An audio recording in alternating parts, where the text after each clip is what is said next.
Initial images of planets and stars, it's clear that NASA images are all computer generated, no different than the photos of Earth.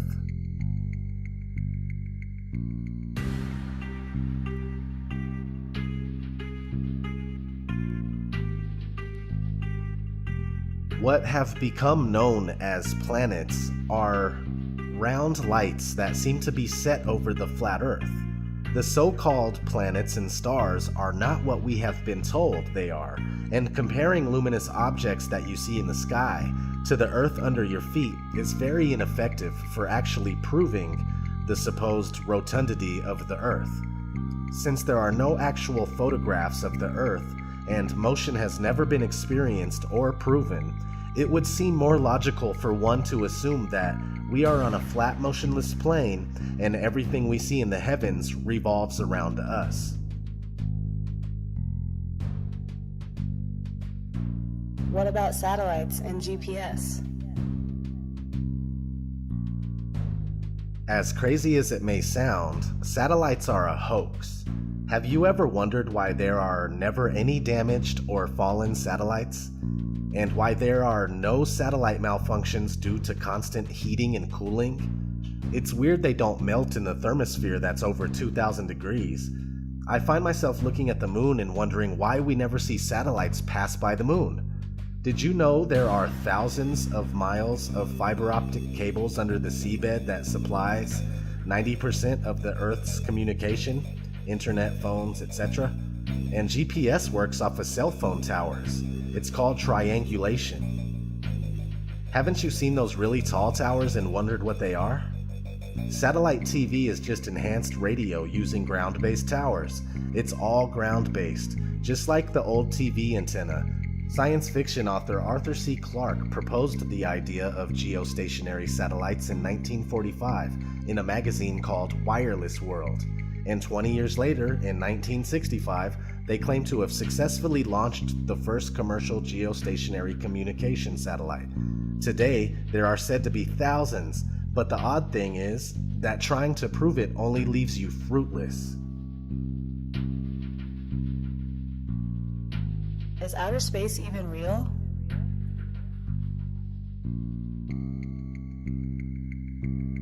Yes and no. What you see in the sky, as far as stars and wandering stars, also known as planets, are there. How could we deny them? We don't know what they actually are, but they are there. Now, what we are told about outer space and what it is not true at all. Everything we believe about so-called outer space is due mostly to Hollywood movies and other media, including children's cartoons. Of course, NASA propaganda is the biggest culprit. As we have already gone over, there are no pictures of Earth, and even images of all the other so-called planets are computer-generated. NASA has gone on record numerous times stating that humans can't get past low Earth orbit.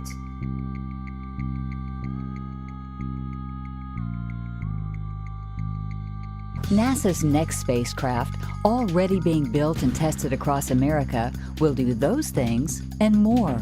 This is the spacecraft that's going to take humans to explore the solar system. It's the next big step for NASA in exploration. Called the Orion Multipurpose Crew Vehicle, or MPCV, this next-generation spacecraft will enable America to explore beyond low Earth orbit. As we get further away from Earth, we'll pass through the Van Allen belts, an area of dangerous radiation. But Orion has protection. Shielding will be put to the test as the vehicle cuts through the waves of radiation. Sensors aboard will record radiation levels for scientists to study. We must solve these challenges before we send people through this region of space. Plan that NASA has is to build a rocket called SLS, which is a heavy lift rocket. It's something that is much bigger than what we have today, and it will be able to launch the Orion capsule with humans on board, as well as landers or other components to to destinations beyond Earth orbit. Right now, we only can fly in Earth orbit. That's the farthest that we can go. And this new system that we're building is going to allow us to go beyond and hopefully take humans into the solar system to explore. So the moon, Mars, asteroids, there's a lot of destinations that we could go to, and we're building these building block components in order to allow us to do that eventually. And unlike the previous program, we are setting a course with specific and achievable milestones. Early in the next decade, a set of crewed flights will test and prove the systems required for exploration beyond low Earth orbit. Low Earth orbit is supposedly between 99 and 1,200 miles away. The funny thing is that they say the moon is over 200,000 miles away. How did we make it so far in the 1960s and 70s if we can't do it today? Also, the International Space Station, just like everything else brought to us by NASA, is a fake Freemasonic hoax, completely fabricated and done with special effects, models, pools, zero-G planes, and various other camera tricks. How is circumnavigation possible on a flat Earth? Very easily. You can travel east and west directions to ultimately end up right back where you started. The face of the Earth looks similar to that of a clock. In fact, clocks were most likely designed after the true appearance of our world. If you follow a compass east for long enough, you'll make a full circuit. Same thing if you travel west long enough. As we've already gone over, the flat Earth map that was around before globes were easily converts to a globe, so everything you believe you are doing on a globe is actually taking place on a flat Earth. How come the moon is upside down in the southern hemisphere? This is another very simple explanation. When somebody is in the northern part of the Earth, or on the northern part of the Earth, they see the moon from this angle. When somebody is on the southern part of the Earth, the moon looks like this. They're looking at it from this angle. They see it from the opposite angle, and that's all it is. Imagine you tape a picture of the moon in the center of your living room, right? Depending on where you are in the room, the moon will be seen differently. When pondering this question, keep in mind that the face of the moon never changes. On a spherical Earth, we'd expect to see other sides, but we never have.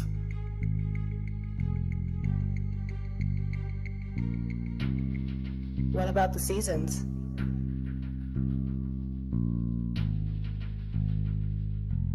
The sun is close and small, and it circles around and above the flat Earth in a spiral pattern on the Tropic of Cancer in the northern summer months, and then down in the Tropic of Capricorn in the northern winter months. So when the sun is further away from the North Pole, right, the center of the flat Earth, it's winter in the north and summer in the south. Since the sun is smaller than we are told and closer, it makes much more sense that we experience seasons in the first place. If the sun was 93 million miles away and had a radius of over 400,000 miles, we would hardly experience temperature fluctuation as we do. What about gravity?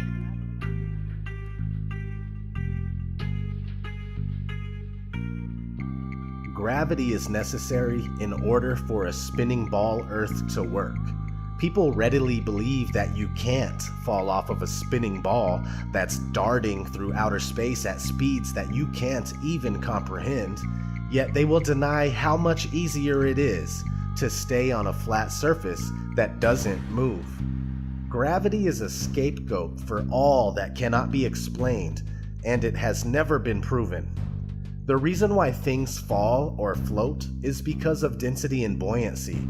If something is heavier than air, it falls. If it's lighter than air, it floats. Very straightforward. Your phone is denser than the air, therefore it falls when you drop it. Everything works because of density. No need to factor in imaginary components.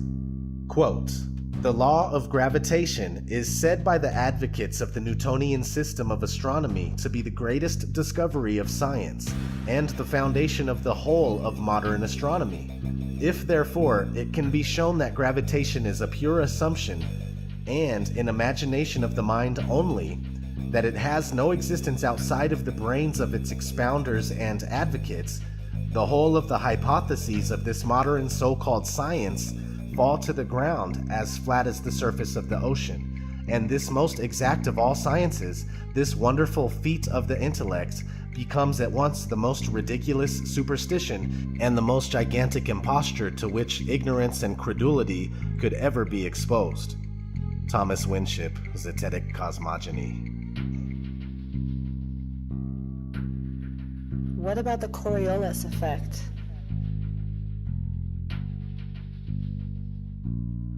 They say that the Coriolis Effect is a result of the Earth spinning and is responsible for the deflection of an object moving above the Earth, rightward in the northern hemisphere and leftward in the southern hemisphere. The problem is that things like hurricanes and water in the sink aren't always predictable and have been known to spin both ways in either hemisphere. Also, another contradiction that proves the Coriolis Effect false is the fact that no flying machine above the Earth has to account for it. If a bullet that travels 1,700 miles per hour has to account for the effect, then an airplane traveling at 550 miles per hour would definitely have to account for the effect. When you look for the answer, you'll find that we are told that since the atmosphere moves with the spin of the Earth, planes aren't affected. So why would bullets be? Especially when they go much faster than common airplanes.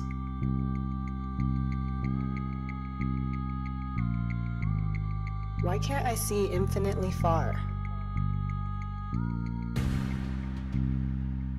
This is for the people that wonder why they can't see certain things that they believe they should be able to see if the Earth was flat.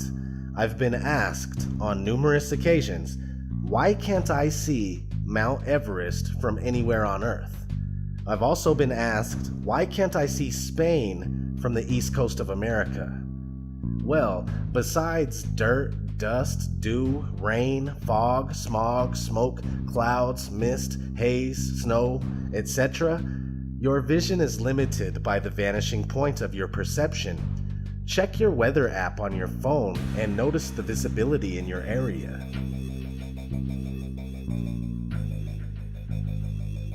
Is the flat Earth a religious thing?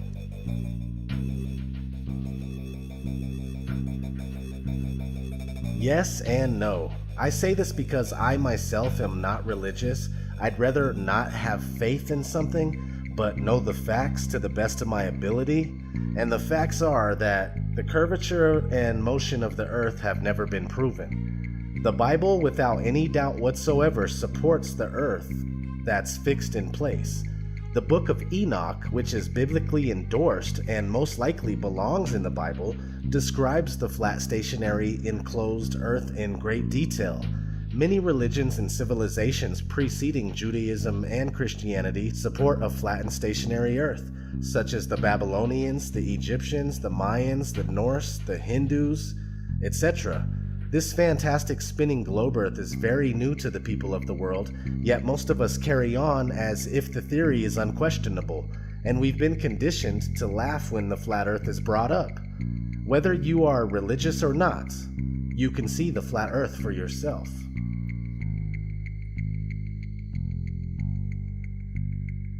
Is the Flat Earth Society behind the resurgence of the Flat Earth? No, the Flat Earth Society is designed as a containment unit. Gatekeepers that tell the truth about some stuff, but then lie about other things in order to make it appear ridiculous or steer you in the wrong direction. For instance, this is what FES has to say about gravity. In the Flat Earth model, gravity, rather than being a force, is the upward acceleration of the flat Earth. The Earth always accelerates upward at 1g, which is equivalent to the gravitational acceleration in the round Earth model. Like the force of gravity, the Earth's acceleration causes several commonly observed phenomena in our daily lives. If that isn't the biggest turnoff, I don't know what is. The flat Earth argument has never died. It only died down. Real flat earthers have always been among us, but it wasn't until late 2014, early 2015, when Eric Dubé started making a lot of noise about the flat Earth conspiracy and got people like myself on board.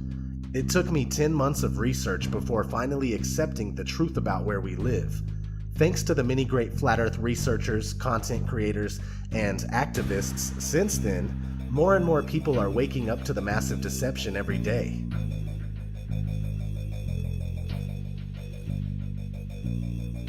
Are all scientists, pilots, and members of the government in on it?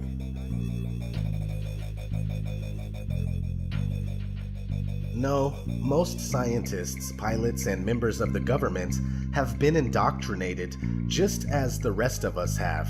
When they work at their everyday job, they go about it as if the Earth is most certainly spherical.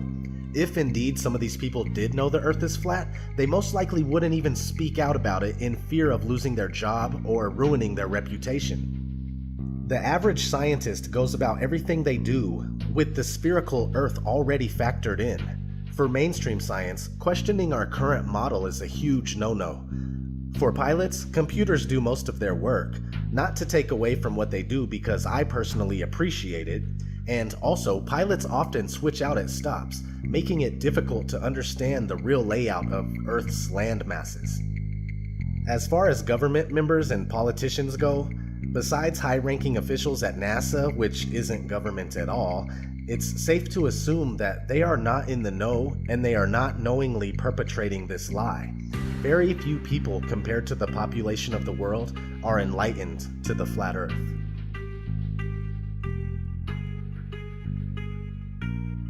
NASA isn't the only space agency. Are all others in on it too? The answer is yes. Here's a short clip on what you need to know. The Vector, NASA's official logo. If you've ever looked at NASA's official logo, both their official insignia and their official seal, you'll see that the most prominent object in the seal is a red swooshing object. They call that the chevron or the vector. If you ask NASA's Public Affairs Office, this symbology is featured so heavily in their insignia and seal, they'll give you what really amounts to the standard facile cover story for the unilluminated. They'll tell you that that is a representation of a hypersonic wing design from the 1950s, which was the time the logo was created. Not exactly the case. Someone might want to ask the Russian Federal Space Agency, Roscosmos, that was formed in 1992, why they chose that same logo. And while you're at it, you can go ask the Chinese, who formed their space agency in 1996, why in the world they're using a hypersonic wing design from the 1950s as their official logo. Then you can ask the Japanese, the South Koreans, Taiwanese, Malaysia, Mexico, Iran, all of these countries, even Bulgaria. They all utilize the vector symbology in their space agency logos for their national space agencies. It gets even deeper. You can go look at the individual manned program patches for NASA. The Mercury program, for example, a blatant use of covert symbology. In every logo dealing with the Mercury program, you'll see what looks like a number 7 in their logo. And again, NASA's official story is that they put this number 7 there so that they could pay homage to the original 7 Mercury astronauts. Kind of forgetting the fact that only 6 Mercury astronauts actually flew into space, because number 7 never did. Deke Slayton had a heart problem, so he didn't get to go up. So there were only 6 Mercury astronauts, yet there's a 7 in every single logo. That's in the official mission or official program insignia for Mercury, as well as the 6 individual mission patches carry this logo. And it carries on to the Space Shuttle program. If you look at the Apollo logo has a big letter A in it. At least that's what they want you to believe, but it's not. Again, that's just a simple way of explaining away the inclusion of this vector symbology in the logo.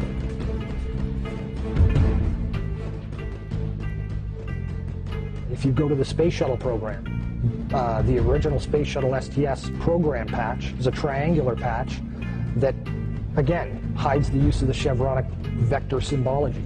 And that also goes for many of the STS-specific mission patches. Every single one of the International Space Station expedition patches carry the vector symbology. The Russian Mir space station used the vector symbology. That was their official logo. You can even go deeper and look at military-industrial complex companies. Look at the logo on a company like Lockheed Martin, 2 vectors. The X Prize logo, Ames Research Labs, U.S. Space Command. When you get into the military realm, the United States Space Command, their official logo is the vector symbol. And when you look at the military's individual space-specific programs, all of them deal with vector symbology in their official insignias. And the question really becomes, who or what are these people paying homage to? Let's look at NASA's Earthrise. Now let's look at JAXA's Earthrise. Do you believe this is real?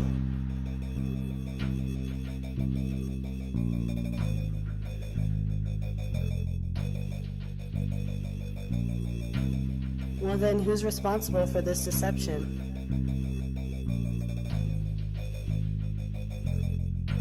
You will find that the Jesuits and the Vatican have been intimately involved in all things space, including owning the earliest telescopes and, to this day, the largest owners of observatories and telescopes in the world. The Society of Jesuits have been actively spreading the heliocentric theory for 500 years, while trying to bury thousands of years of flat Earth cosmology. The Jesuits are rulers of all powers that we are aware of, and have been ruthless in their pursuit of world domination for centuries, no matter who is killed or what has to be done to establish a one-world order out of chaos. They rule over, or are deeply partnered with, people like the Rothschilds and many other international banksters, secret societies, especially the Freemasons, as well as Zionist Jews, and especially Zionist Jews in seats of power. They rule over all the alphabet agencies and government think tanks, including the NSA, CIA, FBI, Mossad, KGB, Roundtable, Committee of 300, Tavistock Institute, Lucius Trust Publishing, Bilderberg Group, and the Council of Foreign Relations, including representative government and legislation like the US Presidency, Congress, and the Supreme Court.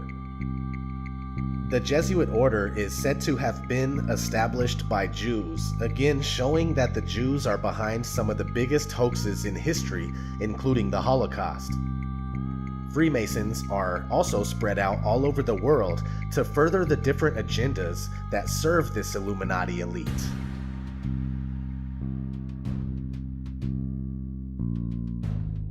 Why the lie? Why the fuck you lying? Why you always lying? Oh my gosh. Stop fucking lying. Always lying to me. You lying so much. You making it hard for me.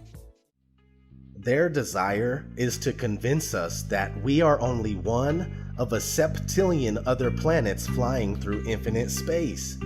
A septillion? Where do they get these numbers? A septillion has 24 zeros. They want us to think that we are nothing more than a cosmic accident caused by a big bang that took place 14 billion years ago. Again, where do they get these numbers? How one could draw that conclusion is unknown. They want us not to understand our origin and go on believing that life is meaningless. They want us to believe that alien life is real and that they created us. Look no further than ancient aliens for the propaganda. Not to mention countless shows and movies they program us with. This isn't just about flat Earth versus round Earth, it's much bigger than that. Whatever they plan on doing needed the spherical Earth groundwork laid before they could proceed. They may either shock us with a fake alien invasion, or a disclosure of the beings that have always been among us, passed off as life from distant galaxies. Who knows? Another reason to turn the Earth into a ball is to hide extra land.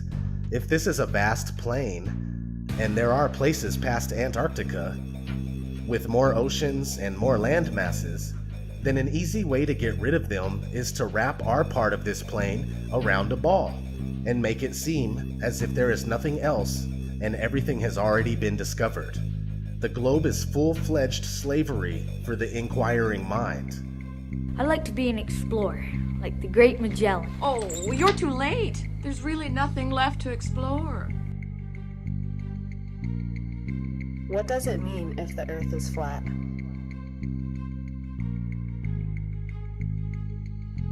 It means that the origin of man is deliberately being covered up from us. Man, woman, child, you are being deceived on a massive scale. Flat Earth, enclosed flat Earth, expansive plane flat Earth, or even infinite plane flat Earth with an infinite ceiling barrier, or possibly another plane of existence above us and below us. It means that this place was created, that you were designed, you were crafted, you are special and with purpose. A purpose being hidden from you on purpose. We are supposed to know our world and our reason for being. We've been swallowed whole by this economic fiat money system that controls absolutely everything and fuels this manufactured reality. Most of us know that we are slaves, and it's no wonder we desire to escape through movies, TV shows, and video games that happen to also further our programming and mental conditioning. We were never meant to live like this, and knowledge of our flat Earth is a step in the right direction. It's something that can't be taken from us. It's the fuel that we need to let these bastards know that we won't go down in ignorance. We will not willingly accept their one world authority that wants to rule over all mind and all matter. Embrace this flat world of ours and free your mind from the globalist mind control. It's time that we stand up for ourselves and our beautiful Earth. All I want to know is, who's coming with me?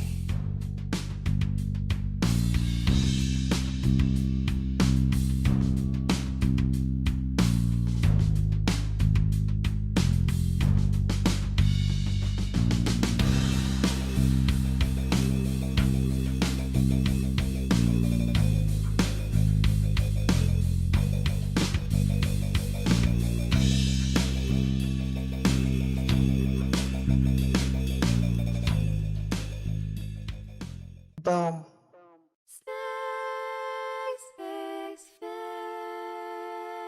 Space may be the final frontier, but it's made in a Hollywood basement. Space may be the final frontier, but it's made in a Hollywood basement. Space may be the final frontier, but it's made in a Hollywood basement.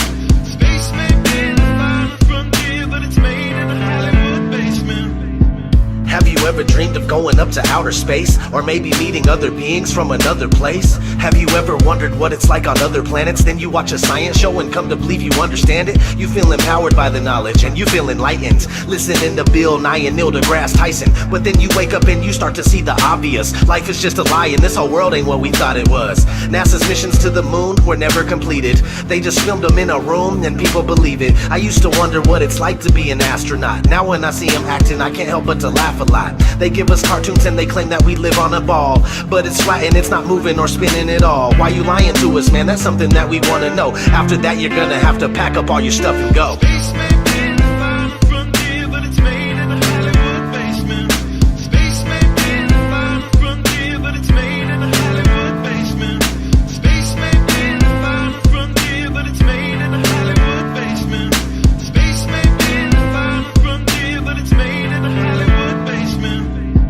History has been rewritten by winners of wars. The Jesuit order, Khazars, Freemasons, and more. They pulled the veil over our eyes, and it's time to awaken. Through organized indoctrination, our minds have been taken. It's time we take our power back and we rescue our people. The Vatican and the bankers are like Resident Evil. They may have had the greatest plan that was ever concocted, but Illuminati never thought that they'd ever be spotted. They're manufacturing reality all in our heads. They tell us if the earth is flat, then we'll fall off the edge. But if it is a spinning ball, we won't fall off it then. And gravity is our imaginary magic friend. Why is water always flat when unmanipulated? Why are pictures of the earth computer generated? Why you lying to us, man? That's something that we want to know. After that, you're gonna have to